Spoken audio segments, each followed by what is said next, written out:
नमस्कार, हम इस समय पुलवामा ज़िले में हैं। जम्मू कश्मीर में इस बार एक ख़ास किस्म के चुनाव होने जा रहे हैं। यहाँ पर मुख्यधारा की जो तमाम सियासी पार्टियां हैं, मसलन नेशनल कॉन्फ्रेंस, पीडीपी, कांग्रेस और बीजेपी के अलावा कुछ ऐसी सियासी तंजीमें भी इस बार यहाँ पर चुनाव में हिस्सा ले रही हैं जिनके ऊपर अलगाववाद का, सेपरेटिज़म का, आज़ादी के नारे लगाने का एक समय में आरोप रहा है।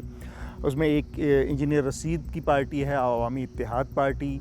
इसके अलावा एक बड़ी पार्टी जो आज़ादी को लेकर बहुत मुखर रही है अतीत में, उसका नाम है जमात इस्लामी।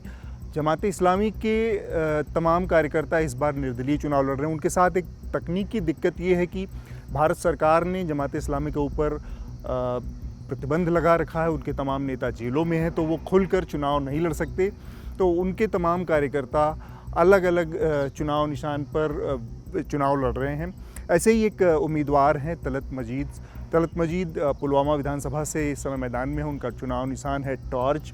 आज हम उनसे विस्तार से बातचीत करेंगे और जानेंगे कि जो जमात का रवैया इससे पहले रहा है और अब जब वो उनके ऊपर भारत के संविधान के दायरे में, भारत की संविधान की शपथ लेकर राजनीति करने का मौका आएगा, तो कैसे इन दोनों चीज़ों में वो संबंध स्थापित करेंगे, संतुलन बनाएंगे। और इसके अलावा अतीत में जो जमात का रुख रहा है, रवैया रहा है कश्मीर की आज़ादी को लेकर या कश्मीर में राजनीति को लेकर, उसका जवाब वो अपने मतदाताओं को कैसे दे पाते हैं। तो चलिए मिलते हैं तलत मजीद साहब से। जमात हमेशा कॉन्स्टिट्यूशन के दायरे में ही काम कर रही थी। जमात का दस्तूर आप देखिए, उसका कॉन्स्टिट्यूशन आप देखिए, उसमें लिखा है कि जमात एक आईनी, दस्तूरी और आईनी तंजीम है। ये दस्तूर से बाहर या आइन से बाहर कोई काम नहीं करती है। नहीं, लेकिन जमात का ये लेबल है जमात के ऊपर। जमात का नहीं, आप इसको खारिज करिए, लेकिन मैं क्वेश्चन है कि जमात का जो अपना कॉन्स्टिट्यूशन है वो साफ साफ कहता है कि भारत के संविधान के दायरे में, इसका कॉन्स्टिट्यूशन के दायरे में कश्मीर की समस्या का समाधान। ये बहुत साफ बात है। ये काम पर आपने लिखा है ये सब। क्या जमात का ये शुरुआत हमेशा से स्टैंड नहीं रहा कि जम्मू कश्मीर एक डिस्प्यूटेड टेरिटरी है और इसका भारत के संविधान के दायरे में इसका हल नहीं हो सकता? डिस्प्यूटेड टेरिटरी बिल्कुल कॉन्स्टिट्यूशन में नहीं लिखा है, कतअन नहीं लिखा है। और वहाँ पर एक तो आप मानते हैं कि इंटीग्रल पार्ट था? नहीं, आप इंडिया का, जो कि इंडिया का कॉन्स्टिट्यूशन। आप पहले बात सुनिए, पूरी बात सुनिए सर। मुझे बहुत फिर से मैं उसे लिमिटेड सवाल का मेरा जवाब दीजिए कि जमात इस्लामी हमेशा से स्टैंड पर कायम रही है कि नहीं कि जम्मू कश्मीर एक डिस्प्यूटेड टेरिटरी है? डिस्प्यूटेड टेरिटरी, देखिए डिस्प्यूटेड टेरिटरी ये जो है, ये टर्मिनोलॉजी के तौर पे किसी को कहना अच्छा लगता हो। हमारा ये मानना है, कहते रहिए कि नहीं, निज़ाम में मुस्तफ़ा का राज रहेगा और जंग चलेगी आज़ादी तक, ये नारे जमात के लोग लगाते रहे। नहीं, ये जमात के लोग नहीं लगाते थे। ये कौन लोग लगाते थे फिर? ये यहाँ पर जब भी यहाँ पर जुलूस निकलते थे, ये हर एक लगाता था। इसमें जमात के लोग, जमात शामिल होता नहीं था? देखिए, आप जमात के ऊपर ही क्यों ये सारी चीज़ें लाते हैं? तो आप बताएं कौन? नहीं, तो आप सारा मलबा जो है वो जमात के ऊपर फेंकने की कोशिश ना करें। आप हर एक चीज़ जमात के ऊपर ही बात करते हैं। आप बंदूक की बात करेंगे तो जमात उसके साथ जुड़ जाती है। क्या यहाँ पर वाहिद जमात इस्लामी ही एक तंजीम थी जो बंदूक के साथ जुड़ी थी? यहाँ पे इतनी मिलिटेंट ऑर्गेनाइजेशन थी, वो किसकी थी? बहुत सारी थी। लेकिन मैं वही कह रहा हूँ कि यहाँ पर तो केवल आप ही अपनी बात रख सकते हैं, जमात की ही बात आप कर सकते हैं, और मैं जमात के बारे में ही आपसे पूछ सकता हूँ, बाकियों के बारे में आपसे नहीं पूछ सकता। केवल हथियार आपने नहीं उठाया, लेकिन हिजबुल मुजाहिदीन जैसा संगठन जो जमात का सबसे बड़ा और अम्ब्रेला ऑर्गेनाइजेशन था इस पूरे जिसको सो कॉल्ड जिहाद कहा गया, उस पर जमात का जो कंट्रोल था, जमात का जो उसके ऊपर असर था, पकड़ थी, उससे कोई इनकार तो नहीं कर सकता। बिल्कुल दोबारा एक गलत सवाल है। बताएं। ये दूसरी बार आप गलत सवाल पूछ रहे हैं कि जमात का कंट्रोल था। तो ये कंट्रोल की बात ना करें आप। साउथ एशिया टूरिज्म पोर्टल का एक रिसर्च डॉक है, वो रिसर्च उन्होंने किया है। तो हर एक जैसे आप सवाल पूछते हैं वैसे उन्होंने भी ऐसे ही अपना रिसर्च किया है। तो मैं चार उसकी लाइनें पढ़ दूँगा। तो आप ये कह रहे हैं कि आप लोगों का हिजबुल मुजाहिदीन से कोई लेना देना नहीं था? देखिए, आप बात समझिए, जब मिलिटेंसी उठी कौन यहाँ पर इन्वॉल्व नहीं था उसमें? अच्छा, तो आप ये कह रहे हैं कि सारे लोग इन्वॉल्व थे? 87 में जो रिगिंग हुई, जो आम वोटर था, जो आम नौजवान था, जिसका मैंडेट छीना गया, वो उस समय एग्री करता हूं। मैंने तो पहले ही आपने जब जमात का बंदूक लाने में यहाँ कोई रोल नहीं था। पर जमात ने उस बंदूक को पकड़ने में रोल नहीं, उसको बढ़ाने में रोल नहीं, उसको अब एक ही तंजीम थोड़ी थी, हिजबुल मुजाहिदीन थोड़ी थी, अल जाद भी थी, अल बरक भी थी, तहरीकुल मुजाहिदीन भी थी, अल उमर मुजाहिदीन भी थी, इतनी तंजीमें थी। तो आप सिर्फ जमात के हाथ में ही बंदूक क्यों देते हो? किसने मजबूर किया सलाउद्दीन को सलाउद्दीन बनने में? किसने किया? सर आप उनको, ये सवाल तो उनको चाहिए कि आप लोगों ने 87 में ये चीज़ें करके फिर एक आम कश्मीरी को बंदूक उठाने पे मजबूर किया। आप किसी से भी पूछिए, हर एक शख्स ये अपने बंद कमरे में इन बातों का इजहार करता है, बाहर ना करे। ये मैंने पहली बार बरमला की इजहार किया है इन चीज़ों में कि वो हमारा रास्ता नहीं था। मुझे 370 के बारे में आखिरी सवाल है। 370 हमारी इज्जत लूटी गई इस वक्त। तो हम पहुंच चुके हैं डॉक्टर तलत मजीद साहब के पास। हमारी बातचीत होगी आज चुनाव के ऊपर, उनका जो नज़रिया है, किस तरह से वो देख रहे हैं, क्या बदला है 2019 के बाद, इन तमाम मुद्दों पर बात होगी। तलत मजीद साहब, मेरा सबसे पहला सवाल आपसे ये है कि आपको क्यों लगा कि अब आप लोगों को चुनाव में उतरना चाहिए, क्योंकि जमात का लंबे समय से एक स्टैंड रहा है कि वो मेन स्ट्रीम पॉलिटिक्स से अलग रही है, उसके ऊपर सेपरेटिज्म का भी कॉल देने का आरोप लगता रहा है। देखिए, जहाँ तक चुनाव में आने का सवाल है, ये जमात की जो लीडरशिप है उन्होंने बार बार इन चीज़ों की वजाहत भी की है कि कौन से वो वजूहात थे कि जिससे जमात इलेक्शन से दूर रही है। कोई पहली वजह नहीं, ये पहली बार नहीं है कि जमात इलेक्शन में आ रही है। जमात जब से बनी है 87 तक वो इलेक्शन लड़ती थी, चाहे वो पार्लिमानी इंतखाब हो, चाहे वो असम्बली इंतखाबात हो, या किसी भी लेवल के पंचायत लेवल के इंतखाबात हो, उन सब में उन्होंने शिरकत की है। अब 87 से पहले की बात 87 तक की मैं बात कर रहा हूँ कि वहाँ जमात ने इन चीज़ों की वजाहत की है। ये मेरे वजाहत देने की कोई उसमें ज़रूरत भी नहीं है। ये जमात की लीडरशिप ने बार बार इन चीज़ों की वजाहत की है कि हम इस प्रोसेस में पहली बार नहीं आ रहे हैं। तो जब आप सियासी तौर बात करेंगे या इलेक्टोरल पॉलिटिक्स की बात करेंगे या इलेक्शनों की बात करेंगे, फिर बात घुमा फिरा की बात 87 पे ही आती है जी। तो फिर जो 87 में जो चीज़ें उस दिन हुई, जैसे जमहूरियत का कत्ल हुआ, उस वक्त लोगों का मैंडेट छीना गया, इलेक्शन रिग कराए गए, एक सोची समझी साजिश के तहत जमात को इस प्रोसेस से दूर रखा गया। शायद जो पॉलिटिकल राइवल थी उस वक्त की, वो नहीं चाहते थे कि जमात इस फील्ड में आए, तो यही वजूहत थी कि जमात भी फिर इन चीज़ों से फिर दूर रही। तो 2024 के इलेक्शन जो सामने आए, उसकी जो नताइज सामने आए, उनको देखकर लगता है कि अब इलेक्शन रिग नहीं हो रहे हैं या इलेक्शन बड़े साफ और शफाफ तरीके से हो रहे हैं। तो जमात की लीडरशिप ने भी ये डिसाइड किया कि अब चूँकि अब इलेक्शन सही तरीके से हो रहे, शफाफ तरीके से हो रहे, तो उन्होंने कहा कि हम इलेक्शन प्रोसेस में हिस्सा लेना चाहते हैं।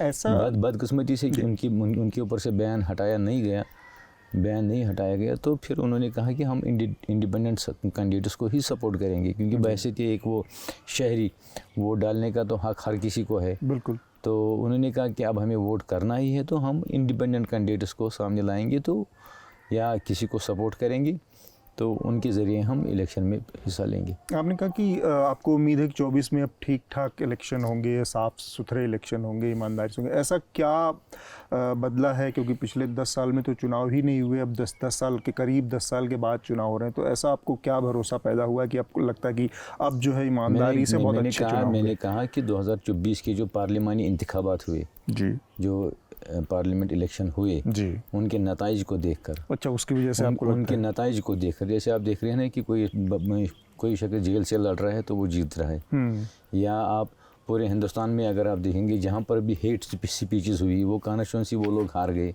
जिन्होंने हेट स्पीच दी, चाहे वो मंगलसूत्र की बात हो रही हो या 80-20 की बात होती थी। तो ऐसे जो बयान सामने आए, तो लोगों ने उन कैंडिडेट को नकार दिया जहाँ पर भी हेट स्पीचेस हुई। इलेक्शन में जो इल्ज़ाम लगाए जा रहे थे कि ऐसा होगा वैसा होगा, तो जैसे नताइज सामने आए, तो उन नताइज को देखकर लगता है ना कि वाकई हिंदुस्तान एक जमहूरी मुल्क है और यहाँ पर सेक्युलरिज्म है, that is in the gene of the India secularism, और एक्सट्रीमिज़म यहाँ पर नहीं चलेगा।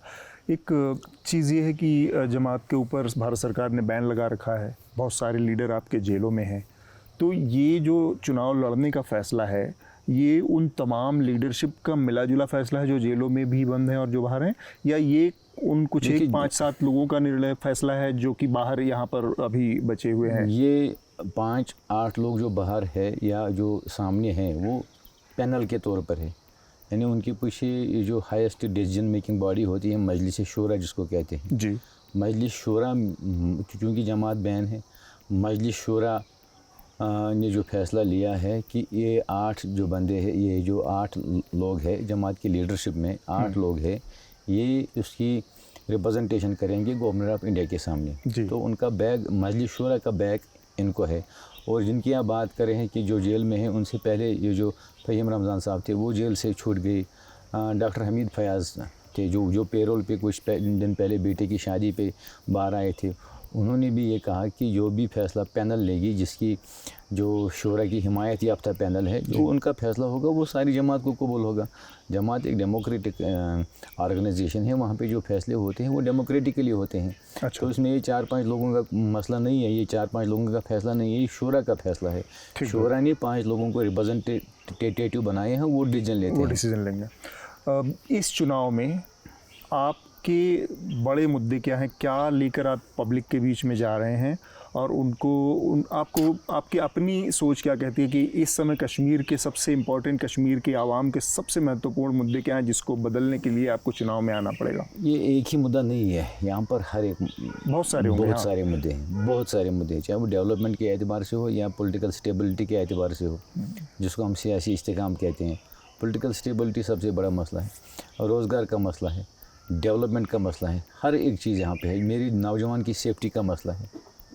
वो मैकडेमाइजर रोड मुझे किस काम का जहाँ पर मेरा नौजवान सेफ़ नहीं है, जहाँ पर मेरे नौजवान को गोली लग के वो उस मैकडेमाइजर रोड पे मेरे नौजवान का खून नज़र आए।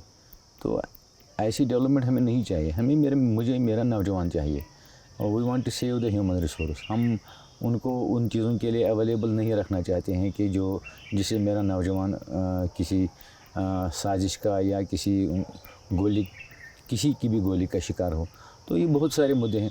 ड्रग एडिक्शन यहाँ पे कोई छोटा मसला है क्या? जी। मेरे नौजवान को ड्रग्स की तरफ धकेल दिया जा रहा है, एक सोची समझी साजिश के तहत। ये साजिश कौन कर रहा है, हमें उनको देखना है। वो ड्रग पेडलर जो है उनसे निपटना है। मेरा नौजवान क्यों ड्रग की तरफ जाएगा, उसकी क्या वजूहत है, हमें उन वजूहत को ढूंढना चाहिए। हमें उन सब चीज़ों को देखना चाहिए। अगर वो अनएम्प्लॉयड की वजह से है या यहाँ पे जो पॉलिटिकल इंस्टेबिलिटी की वजह से है, उन सब चीज़ों को देखना है। ये एक ही मसला नहीं है। मसला ये है कि मेरा नौजवान बाहर जाके सेफ फील नहीं कर रहे हैं। एक तरफ होम मिनिस्टर कहता है कि हम नौजवान से बात करेंगे, हम बाकियों से बात नहीं करेंगे, लेकिन होम मिनिस्टर का एक दिन पहले से, यहाँ अगर उनका कश्मीर का दौरा है तो एक दिन पहले ही मेरे नौजवान को पुलिस लॉकअप में बंद किया जाता है। तो ये कौन सी एश्योरिटी है मेरे नौजवान के लिए कि वो अगर यहाँ पर इश्यूज़ है, वो इश्यूज़ हम सारे पॉलिटिकली हमें देखना चाहिए, डेमोक्रेटिकली देखना चाहिए। यही वजह है कि हम ये बहुत सारे मुद्दे हैं। फिर डेवलपमेंट का अगर मसला हम करें, एजुकेशन लेवल पे, हेल्थ सेक्टर में, हर एक चीज़ में। तो आपने जो मोटा बताया, एक तो डेवलपमेंट बहुत बड़ा मुद्दा आपने बताया, दूसरा ड्रग्स का मुद्दा बताया, तीसरा नौजवानों को जेल में डालने का मुद्दा बताया। ये सारी चीज़ें, हेल्थ और एजुकेशन भी 2 चीज़ें हैं। तो आप जितनी सीटों पर लड़ रही है जमात, और उस लिहाज से देखा जाए तो कोई बहुत बड़ी फोर्स के रूप में नहीं लड़ रही है, सरकार बनाने की स्थिति में कम से कम नहीं दिखती है।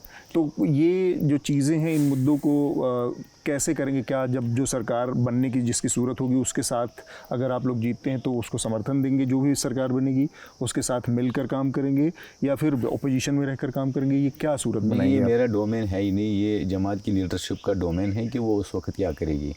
क्या नहीं, जिस क्वेश्चन, ये जो सवाल आपने पूछा, ये उन्हीं की तरफ है। ये जो लीडरशिप उस वक्त फैसला लेगी वो दूसरी बात है, लेकिन मुद्दे उठाना इसके लिए एक प्लेटफार्म होना चाहिए। आप अपने मुद्दे कहाँ पे उठाओगे, या पॉलिसी मेकिंग में आपका हिस्सा कहाँ पर बनता है कि जहाँ पर आप पॉलिसी मेकिंग में आप कोई ये रोल अदा कर सकते हैं। वो तो एक असेंबली ही है जहाँ पर आप अपना रोल निभा सकते हैं। कॉन्स्टिट्यूंसी लेवल पे आप बहैसियत एक एमएलए, जो भी आपकी जिम्मेदारियां हैं, तो वो आप एक प्लेटफार्म के थ्रू ही निभा सकते हैं। एक आम इलेक्शन में हिस्सा न लेने के बगैर या पार्लियामेंट असेंबली में ना पहुंचे बगैर आप इन मुद्दों पे कैसे बात कर सकते हैं? तो ये एक सही ज़रिया है कि अगर आप जमहूरी तरीके से अपने मसाइल उठा सकते हो, जमहूरी तरीके से डेमोक्रेटिक वे में अपने सारे वो उन चीज़ों को ढूंढने निकलने हैं कि जो आपसे छीने गए हैं। इनका एक रास्ता है ना कि आप किन रास्तों से या किस रास्ते से आप इन सब चीज़ों को वापस ला सकते हैं। वो एक डेमोक्रेटिक वे ही है जहाँ पर आप अपने मुद्दे उठा सकते हो या अपने सवाल कर सकते हो। यही एक ज़रिया है। और कौन सा ज़रिया है कि जहाँ पर हम ये बात कर सकते हैं। जब आप इलेक्टोरल पॉलिटिक्स में आ गए तो एक तरह से आप जो इंडियन कॉन्स्टिट्यूशन है, भारत का जो आईन है, उसके दायरे में आ गए। और उससे पहले किसके दायरे में थे? मतलब कम से कम जमात तो उस दायरे से बाहर था। जमात हमेशा कॉन्स्टिट्यूशन के दायरे में ही काम कर रही थी। जमात का दस्तूर आप देखिए, उसका कॉन्स्टिट्यूशन आप देखिए, उसमें लिखा है कि जमात एक आईनी, दस्तूरी और आईनी तंजीम है। ये दस्तूर से बाहर या आइन से बाहर कोई काम नहीं करती है। नहीं, लेकिन जमात का ये लेबल है जमात के ऊपर। जमात का नहीं, आप इसको खारिज करिए, लेकिन मैं क्वेश्चन है कि जमात का जो अपना कॉन्स्टिट्यूशन है वो साफ साफ कहता है कि भारत के संविधान के दायरे में, इसका कॉन्स्टिट्यूशन के दायरे में कश्मीर की समस्या का समाधान नहीं। ये बहुत साफ बात है। ये काम पर आपने लिखा है, ये सब लिखा है। सारे लोग किसी से भी बात कहते हैं कॉन्स्टिट्यूशन। आपने जमात का कॉन्स्टिट्यूशन पढ़ा है?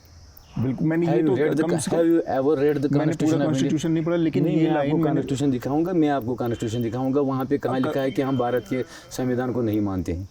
मेरे पास कॉन्स्टिट्यूशन है, आप पढ़िए, आप दिखाइए। आप अपने मीडिया के जरिए दिखाइए कि जमात के कॉन्स्टिट्यूशन में ऐसी कोई बात है ही नहीं। तो जमात का कॉन्स्टिट्यूशन कश्मीर को देखिए, हर एक पॉलिटिकल पार्टी का अपना कॉन्स्टिट्यूशन होता है। जब आपको पार्टी रजिस्ट्रेशन करनी होती है तो उसका एक कॉन्स्टिट्यूशन तो बनता है ना।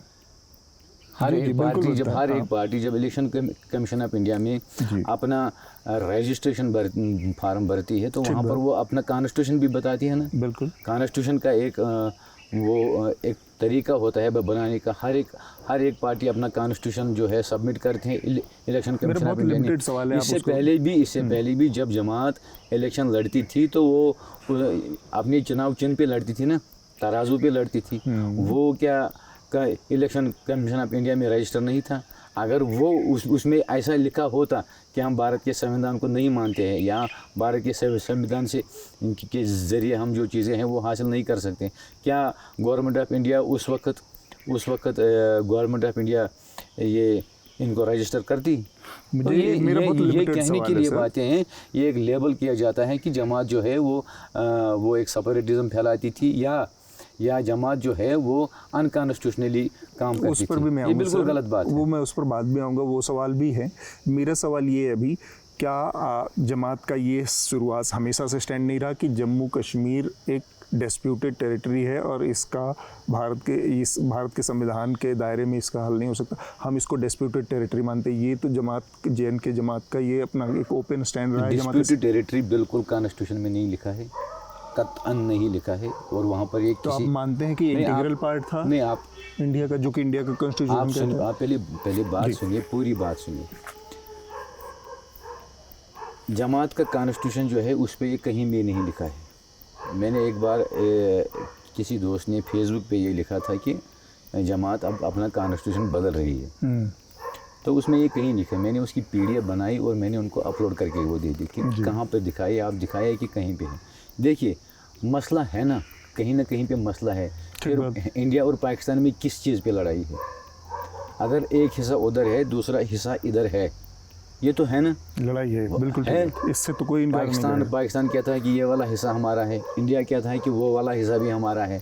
तो ये जो दो बातें, ये तो दो देशों की बात हो गई। ये तो दो देश बात कर रहे हैं ना, बात कर रहे हैं, और इनके दरमियान कोई मसला है। इसके अलावा भी उनके दरमियान बहुत सारे मसले हैं। तो ये दो मुल्क बात कर रहे हैं, तो ये उनका मसला है। सर, अब मुझे बहुत फिर से मैं उसे लिमिटेड सवाल का मेरा जवाब दीजिए कि जमात इस्लामी हमेशा से स्टैंड पर कायम रही है कि नहीं कि जम्मू कश्मीर एक डिस्प्यूटेड टेरिटरी है? डिस्प्यूटेड टेरिटरी, देखिए, डिस्प्यूटेड टेरिटरी ये जो है, ये टर्मिनोलॉजी के तौर पे किसी को कहना अच्छा लगता हो। हमारा ये मानना है, कहते रही है कि नहीं है जमात ने डिस्प्यूटेड टेरिटरी जो है ये एक मसला है, इंसानी मसला है। जमात का ये कहना था कि ये एक इंसानी मसला है। जमात का आज भी कहना है कि अगर ये दो देश किसी बात पे बात करें तो दो हो गए, इनकी मसला है। अब इसमें देखिए कि रोल किसका बनता है। क्या एक आम कश्मीरी का इसमें कोई रोल बनता है? क्या एक पॉलिटिकल पार्टी जो इलेक्शन लड़ रही है, यहाँ पर जो जितनी भी रिवायती सियासी पार्टी हैं, ट्रेडिशनल पार्टीज़ हैं, क्या उनका कोई रोल है? इसमें कोई उनका रोल है? अगर दो मुल्क में दरमियान के कोई मसला है, बड़े दो मुल्क है या न्यूक्लियर पावर, दो न्यूक्लियर पावर्स हैं, उनके बीच कोई इशू है, तो who is going to settle that issue? तो ये इन्हीं दो मुल्कों का जमात का मौक़िफ़ यही रहा है, या हम आम कश्मीरी का मौक़िफ़ रहा है। अगर आपको कोई बात करनी है आप करें, लेकिन एक आम कश्मीरी को इसमें ना पिसे। मैं अब चूँकि आप इस चीज़ को बार बार घुमा के पूछ रहे हो, तो मैं दूसरा सवाल पूछ रहा हूँ आपसे। मेरी जितने लोगों से कश्मीर में बात हुई, मैं तमाम पॉलिटिकल पार्टियों को लेकर लोगों के अपने अपने नज़रिए हैं, तो मैं उन लोगों से जब बात करूंगा तो उनके नज़रिए, लोगों के नज़रिए से उनके सवाल पूछूंगा। लेकिन आपके जमात के बारे में जो लोगों का नज़रिया है, उसमें एक सवाल आपसे लोगों के मन में बहुत बड़ा जो सवाल है कि जमात जिसका नारा था निज़ाम में मुस्तफ़ा का राज रहेगा और जंग चलेगी आज़ादी तक, ये नारे जमात के लोग लगाते रहे। नहीं, ये जमात के लोग नहीं लगाते थे। ये कौन लोग लगाते थे फिर? ये यहाँ पर जब भी यहाँ पर जुलूस निकलते थे, ये हर एक लगाता था। इसमें जमात तो के उसमें लोग जमात शामिल होता था? देखिए, आप जमात के ऊपर ही क्यों ये सारी चीज़ें लाते हैं? तो आप बताएं कौन नहीं, लोग आप थे? जमात के ऊपर तो आप बताएं कि और भी लोग थे, कौन लोग थे? बहुत से थे ना। हुर्रियत कॉन्फ्रेंस नहीं, तहरीक हुर्रियत नहीं थी। तो हुर्रियत तो आज कहीं नहीं है ना पार्टी में, वो तो चुनाव नहीं लड़ रही। तहरीक हुर्रियत नहीं है, जमात का एक वजूद है, वो कहाँ खत्म होगी? वही तो मैं कह रहा हूँ, वो चुनाव लड़ते तो उनसे भी करते हम। नहीं, मैं कहता हूँ कि जमात एक आइडियोलॉजी है, ये कहाँ आइडियोलॉजी नहीं मरती है, आइडियोलॉजी कहाँ मरेगी? वो कोई चीज़ होता है कि ये सब चीज़ें आप जमात के ऊपर ही थोप देते हैं। नहीं, सब मैं थोप नहीं रहा, मैं तो लोगों के सवाल आपसे पूछ रहा हूँ। ये यहाँ पर हर एक चीज़ जमात के ऊपर ही थोप दी जाती है। क्या यहाँ पे वाहिद एक जमात इस्लामी थी जो ये नारा लगाती थी? हुर्रियत कॉन्फ्रेंस नहीं थी। हुर्रियत कॉन्फ्रेंस में कितनी तंजीमें थी जो ये चीज़ें कहती थी। ये आप जमात के ऊपर ही ना लगाएं। हाँ, जमात भी इस चीज़ की एक इकाई थी, तो आप सारा मलबा जो है वो जमात के ऊपर फेंकने की कोशिश ना करें। आप हर एक चीज़ जमात के ऊपर ही बात करते हैं। आप बंदूक की बात करेंगे तो जमात उसके साथ जुड़ जाती है। क्या यहाँ पर वाहिद जमात इस्लामी ही एक तंजीम थी जो बंदूक के साथ जुड़ी थी? यहाँ पे इतनी मिलिटेंट ऑर्गेनाइजेशन थी, वो किसकी थी? बहुत सारी थी, लेकिन मैं वही कह रहा हूँ कि यहाँ पर तो केवल आप ही अपनी बात रख सकते हैं, जमात की ही बात आप कर सकते हैं, और मैं जमात के बारे में ही आपसे पूछ सकता हूँ, बाकियों के बारे में आपसे नहीं पूछ सकता। बिल्कुल नहीं। तो ठीक, तो इसीलिए मैं आपसे बात कर रहा हूँ। इसीलिए मैं कह रहा हूँ कि आप हर एक चीज़ जमात के ऊपर ही ना थोप। नहीं, मैं कतई नहीं थोप, मैं सवाल पूछूंगा, आप बता सकते हैं कि इसकी सच्चाई क्या है या इसका देखने का नज़रिया क्या है। अगर आप कह रहे हैं कि केवल हथियार आपने नहीं उठाया, लेकिन हिजबुल मुजाहिदीन जैसा संगठन जो जमात का सबसे बड़ा और अम्ब्रेला ऑर्गेनाइजेशन था इस पूरे जिसको सो कॉल्ड जिहाद कहा गया, उस पर जमात का जो कंट्रोल था, जमात का जो उसके ऊपर असर था, पकड़ थी, उससे कोई इनकार तो नहीं कर सकता। बिल्कुल दोबारा एक गलत सवाल है। बताएं। ये दूसरी बार आप गलत सवाल पूछ रहे हैं कि जमात का कंट्रोल था। अच्छा, मैं आपको दिखा दूं। नहीं, आप मेरी बात सुनिए। इन बातों का जिक्र देखिए। हाँ। देखिए, आपको मेरी लिमिटेशंस भी देखनी चाहिए कि मैं एक इंडिपेंडेंट कैंडिडेट हूँ, जमात का स्पोक्स पर्सन मैं इस वक्त नहीं हूँ। हाँ, बायज़ीती कश्मीरी या जमात के साथ मेरी वाबस्तगी रही है, तो उस एतबार से मैं कई चीज़ों का जवाब दे सकता हूँ। लेकिन ये कहना इन चीज़ों की बार बार जमात ने तरदीद की है। हाँ, लोन साहब जो है हमारे जो एक्स जनरल सेक्रेटरी, जिसको हम कायमी जमात कहते हैं, उन्होंने भी कहा कि उस वक्त जब हिजबुल मुजाहिदीन जो मास्टर आसनदार थी, उसने जो बयान दिया था कि हम जमात इस्लामी की आर्म्ड विंग है, उसने कहा कि उस वक्त जो माहौल था, उस माहौल में जमात ने उसकी तरदीद नहीं की थी, वो सबसे बड़ी गलती थी। और 98 में जब बयान उठी, गुलाम मोहम्मद भट्ट साहब जो उस वक्त अमीर जमात थे, उन्होंने बाज़ाब्ता तौर ऐलान किया है कि हमें किसी संगठन के साथ, किसी भी मिलिटेंट ऑर्गेनाइजेशन के साथ कोई ताल्लुक़ नहीं है, हम एक जमहूरी और दस्तूरी जमात हैं। तो ये कंट्रोल की बात ना करें आप। साउथ एशिया टूरिज्म पोर्टल का एक रिसर्च डॉक है, वो रिसर्च उन्होंने किया है। तो हर एक जैसे आप सवाल पूछते हैं वैसे उन्होंने भी ऐसे ही अपना रिसर्च किया है। तो मैं चार उसकी लाइनें पढ़ दूँ? मुझे उनका रिसर्च नहीं चाहिए, मैं अपनी बात करूंगा ना, मैं दूसरे की बात अपने ऊपर क्यों थोपूं? तो आप ये कह रहे हैं कि आप लोगों का हिजबुल मुजाहिदीन से कोई लेना देना नहीं था? देखिए, आप बात समझिए, जब मिलिटेंसी उठी, कौन यहाँ पर इन्वॉल्व नहीं था उसमें?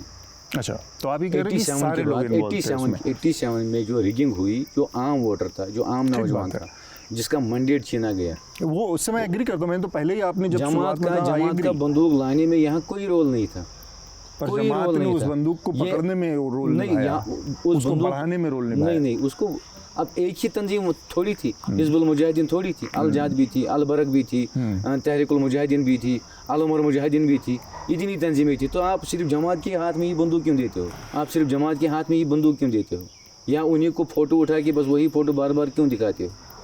अल उमर मुजाहिदीन भी थे ना जी। मैं उससे तो इनकार ही नहीं कर रहा हूँ सर, मैं उससे तो इनकार ही नहीं कर रहा हूँ तलत साहब। मैं तो ये कह रहा हूँ कि आज चूंकि मेरे सामने आप हैं और जब मैं उनके सामने जाऊँगा तो उनसे भी सवाल नहीं, एक सवाल ये है, इससे आगे देखिए उन ऑर्गेनाइजेशन में यहाँ पर अभी कोई ऑर्गेनाइजेशन नहीं है, वजूद ही नहीं है। उन्होंने उससे पलड़ा जो है वो झाड़ दिया और सब ने जो है वो गले में डाल दिया जमात को। ऐसी थोड़ी बात है। मेरा अगला सवाल है, बड़ी संख्या में यहाँ पर जिन नौजवानों की आप बात कर रहे हैं, ऐसे बड़े संख्या में नौजवानों की मौत हुई है। तो जब बहुत सारे लोग थे आप कह रहे हैं, उसमें जमात भी था, किसने नहीं उठाया? करीब सब ने उठाया, बहुत सारी तंजीमों ने हथियार उठाए, लेकिन उसमें क्या हुआ कि बहुत सारे लोगों की जानें गई। तो आज जब वो लोग देखते हैं पलट के और वो देखते हैं कि ये सारी तंजीमें जिन्होंने हमको हथियार उठवाया, हमारे बच्चे उसमें शहीद हो गए, मर गए, उनकी कुर्बानियाँ हो गई, उनकी हमारी ज़िंदगियाँ ख़राब हो गई, बच्चे जवान चले गए, और ये लोग अब कहते हैं कि भाई हम विकास के नाम पर, इसके नाम पर वही पॉलिटिक्स करेंगे जो कि 87 में भी वो कर सकते थे। तो आपके ऊपर एक किस्म का डबल स्टैंडर्ड का आरोप लगता है, और फिर उन परिवारों से, उन फैमिलीज से, उन यूथ से आप कैसे सामना करते हैं, उनको कैसे कन्विंस करते हैं पॉलिटिकली आप, ये मैं जानना चाहता हूँ। देखिए, जब कोई बीमारी होती है ना, तो पहले उस बीमारी की आपको जड़ देखनी होती है, ये बीमारी कहाँ से हुई, उन सब चीज़ों का जिम्मेदार कौन है जिनकी वजह से ये हुआ। पहले आप उनको जिम्मेदार ठहराइए ना, जिनकी वजह से ये हुआ। Those people who were at that time, जिनकी वजह से प्रॉब्लम हुई, और आज वो अपने आप को प्रॉब्लम का सलूशन बता रहे हैं कि हमको प्रॉब्लम, आप बताइए ना, आप तो राजनीति हम उस प्रॉब्लम का सलूशन है। तो वो कौन लोग थे, आप बताएं। मैं बताता हूँ, मैं वही बताता हूँ, वो समझ रहे हैं कि मैं किसकी तरफ बात कर रहा हूँ, आप भी समझ रहे हैं। ये मसला उठा कहाँ से? मसला अगर उठा है तो कहाँ से उठा है? उन सब चीज़ों का जिम्मेदार कौन है? चलिए मान लेते हैं जिस नौजवान ने बंदूक उठाई, उसने किसी मकसद के लिए उस वक़्त उठाई, वो अल्लाह ताला के यहाँ उसको कबूल है। अगर वो शहीद हुआ है, वो अल्लाह ताला के यहाँ कबूल है ना, उसको किसी नियत की वजह से उठाया। तो उसके पीछे जो जिम्मेदार लोग हैं, जिनकी वजह से वो बंदूक उठाया, वो तो सारा उसी जिम्मेदार तो आप लोग भी हुए ना फिर। नहीं, हम कहाँ हुए? जिनकी वजह से वो हुआ, जो हालात कहाँ से हुए? 87 में जो चीज़ें हुई वो तो वही लोग हैं ना उन हालात के ज़िम्मेदार। एक कश्मीरी को यहाँ अगर 1.5 लाख यहाँ कश्मीरी कब्रिस्तानों में हैं, किन की वजह से हैं? उनकी वजह से है जिन्होंने उस वक्त जमहूरियत का कत्ल किया। ये तो बड़ी साफ वाली ये बात हुई ना कि आप सफाई से अपने को सबसे अलग कर लें और बाकी लोगों को जिम्मेदार। नहीं, जिम्मेदार कौन है? मैं ये तो नहीं, अगर सलाउद्दीन भी उस वक्त असेंबली में इलेक्शन लड़ रहा था, उसको बंदूक किसने उठाया? किसने मजबूर किया सलाउद्दीन को सलाउद्दीन बनने में? किसने किया? आप उनको, ये सवाल तो उनको चाहिए कि आप लोगों ने 87 में ये चीज़ें करके फिर एक आम कश्मीरी को बंदूक उठाने पे मजबूर किया, और जो भी उसमें लोग मर गए वो तो उनके खाते में वो सब जमा हो जाएंगे, और इस यहाँ की कत्लो गारत के सबसे बड़े जिम्मेदार वही है। और फिर जब डेमोक्रेसी का कत्ल किया जाता है, फिर जब हालात ऐसे बढ़ते हैं, तो फिर उसमें फिर कोई जिम्मेदार नहीं होता है। ये फिर वो बिल्कुल ठीक बात है। ये अनकंट्रोल्ड है, अगर ये किसी के कंट्रोल में नहीं होता और स्टेट के सामने हथियार उठाए तो फिर आपने उसको मौका दे दिया। और स्टेट के सामने जब आप हथियार उठाएंगे तो फिर आप स्टेट को भी मौका देते हैं ना कि अपने ऊपर वो आपके ऊपर चढ़ाई कर सकती है। हमें पहले वो सोचना चाहिए था ना कि ये हालात किसने पैदा किए। तो आप मानते हैं कि ये एक चूक हुई मैं दूसरे देखिए, इसमें तरीके से- मानने क्या ना मान, मेरे मानने से क्या होगा? मैं एक लोग क्या मानते हैं मैं इससे? एक इंडिपेंडेंट कैंडिडेट हूँ, या आप आम कश्मीरी से पूछिए, या आप आम कश्मीरी पूछिए, ये आप किसी से भी पूछिए, हर एक शख्स ये अपने बंद कमरे में इन बातों का इजहार करता है, बाहर ना बाहर नहीं करे। बोला। ये मैंने पहली बार बरमला की इजहार किया है इन चीज़ों में कि वो हमारा रास्ता नहीं था। ठीक है। एक चीज़ और मैं जानूँ, चुनाव जो rigged जो होते जो हैं। अब इलेक्शन में जो बातें करते हैं, मसले कश्मीर की बात करते हैं, क्या वो नौजवान को क्या वो देना चाहते हैं? मैं वही इसलिए मैंने आपसे पूछा कि आपके मुद्दे क्या होंगे। मेरा एक सवाल, चूँकि आपने जमहूरियत का एक बड़ा सवाल खड़ा कर दिया है, चुनाव में बेईमानियाँ होती हैं, बैलेट पेपर लूट जाते हैं, लोगों की मौतें हमने देश के अलग अलग हिस्सों में देखा है, लेकिन चुनाव की गड़बड़ी, चुनाव की एक बेईमानी क्या एक बड़े लेवल के आर्म स्ट्रगल और लोगों की हत्या, मर्डर, और फिर वो कल्मिनेट होता है कि एक कम्युनिटी खास को टारगेट करना, ये कोई जस्टिफिकेशन है आपकी तरफ से? नहीं, ये जस्टिफिकेशन नहीं है। जब आप इन सारी चीज़ों को बातों की, उसको कैश किसने किया? आपको जब आप कहेंगे, मैं इसको एक ब्रॉड टर्म में इस्तेमाल करता हूँ, जियोपॉलिटिकल सिनेरियो। उस जियोपॉलिटिकल सिनेरियो को आप नज़रअंदाज नहीं कर सकते हैं। जियोपॉलिटिकल सिनेरियो में जो भी जितने भी आपके इस जियोपॉलिटिकल सिनेरियो में जितने भी कंट्रीज आते हैं, वो उनको आप नज़रअंदाज कैसे कर सकते हो? वो सब चीज़ें आपको मद्देनज़र रखनी चाहिए। आप जियोपॉलिटिकल सिनेरियो को कैसे नज़रअंदाज कर सकते हैं? तो वो सब भी जियोपॉलिटिकल सिनेरियो में आपकी 3 न्यूक्लियर पावर है, जिनके बीच में कश्मीर खड़ा हुआ है। तो ये इन चीज़ों को आप नज़रअंदाज नहीं कर सकते हैं। जिसको कोई यहाँ पर जो आप यहाँ देखिए, कश्मीर एक जियो स्ट्रेटजिक पोजीशन जो इसकी है, इसको आप नज़रअंदाज कैसे कर सकते हैं? ये 3 न्यूक्लियर पावर्स के बीच में है। तो इन चीज़ों को भी मद्देनज़र रखना चाहिए कि उन चीज़ों का फ़ायदा कौन उठा सकता है। आज की जो स्थिति है, 370 यहाँ से हट चुका है, 35 से भी हट चुका है, आपको लगता है कि पाकिस्तान का कश्मीरियों के लिए, कश्मीर के लिए कोई रोल बचा है, या कश्मीर के किसी काम आ सकता है आज की तारीख में पाकिस्तान? वही मैं कहता हूँ ना कि आप जियोपॉलिटिकल सिनेरियो को देख लीजिए, सब लोग समझ चुके हैं कि क्या रोल, किसका क्या रोल हो सकता है, और क्या एक आम कश्मीरी को अब क्या करना चाहिए, ये हर एक को पता है। आप बताएं ना। ये हर एक को पता है, जियोपॉलिटिकल सिनेरियो पढ़िए, सबको पता है कौन कहाँ पर खड़ा है, ये सबको पता है। एक कश्मीरी इसमें कैसे। पाकिस्तान को आप किस नज़र से देख रहे हैं आज, कि उसने 370 के बाद आप उसका हटने के टाइम उसका कोई रोल देखते हैं? वो एक आम कश्मीरी से पूछे, एक पॉलिटिशियन से ना पूछे, एक आम कश्मीरी से पूछे, वो आपको बता देगा। अच्छा, चलिए ठीक है। मुझे 370 के बारे में आखिरी सवाल है। 370 हमारी इज्जत लूटी गई इस वक्त एक आम कश्मीरी की। ये कोई मैनिफेस्टो में 370 हम कॉन्स्टिट्यूशन में था। एक आम कश्मीरी इसको अपने आप को हर्ट समझता है कि हम हर्ट हो गए हैं। ये एक आम कश्मीरी के दिल पर वार हुआ है, ये एक आम कश्मीरी के आइडेंटिटी पर वार हुआ है, ये एक आम कश्मीरी के उस डिग्निटी पे वार हुआ है। जो आप 370 की बात करते हैं, तो इसके साथ कश्मीरी के जज्बात, उसके सेंटिमेंट सब जुड़े हुए हैं। तो हाँ, अब मेरी लिमिटेशन है कि एक असेंबली मेंबर ओके, वो भी इंडिपेंडेंट कैंडिडेट होके, और वो भी यूटी में, यूनियन टेरिटरी में, एक यूनियन टेरिटरी में। क्या उम्मीद है, जैसे आप चाहते एक यूनियन टेरिटरी में एक एमएलए या एक उमर साहब खुद कहते हैं कि मुझे चपरासी अपॉइंट करने के लिए गवर्नर एलजी के दरवाजे के बाहर आना है, और वो अपने मैनिफेस्टो में ये सब चीज़ें लिखता है। तो समझ लेना चाहिए, काम कश्मीरी को आप बेवकूफ़ नहीं बना सकते हैं। बस मेरा सवाल है कि इसकी लड़ाई कैसी, आप कहते हैं कि इसको फिर से चाहिए। एक बात मैं पूरी करना चाहूँगा कि आप एक आम कश्मीरी के जज्बात को भड़काते हो। आप मसले कश्मीर की बात करते हो, आप मोदी जी से, या आप कहते हैं कि हम वो चीज़ें लड़के लेंगे। तो इसमें लड़के लेने की क्या बात है? जमहूरी तरीका है ना। अब सीधे बात कीजिए कि हम जो चीज़ें हासिल करना चाहते हैं वो जमहूरी तरीके से हासिल करें, पॉलिटिकली आप हासिल कीजिए। इसमें आप एक नौजवान के सेंटिमेंट भर के एक नौजवान को फिर से भड़काने की ही कोशिश करते हो। ये मेरे लिए ख़ासकर, और मेरी अपनी जो जानकारी के लिहाज से बड़ी दिलचस्प बात है कि डॉक्टर तलत मजीद जो कि जमात के सदस्य हैं, वो जमहूरी तरीके से कश्मीरियों के हक़ की लड़ाई लड़ने की बात कर रहे हैं। मेरे ख़्याल से आज से पहले 5 साल 7 साल 8 साल पहले किसी जमात के लीडर को जमहूरी तरीके से लड़कर 87 को छोड़ के पहले की बात छोड़ दिया जाए, 87 ऑनवर्ड देखा जाए, तो शायद ही कोई जमात का लीडर जमहूरी तरीके की लड़ाई में की बात करता रहा हो। तो ये एक अलग किस्म की पॉलिटिक्स यहाँ पर चल रही है, जिसका जिक्र मैंने शुरू में किया है।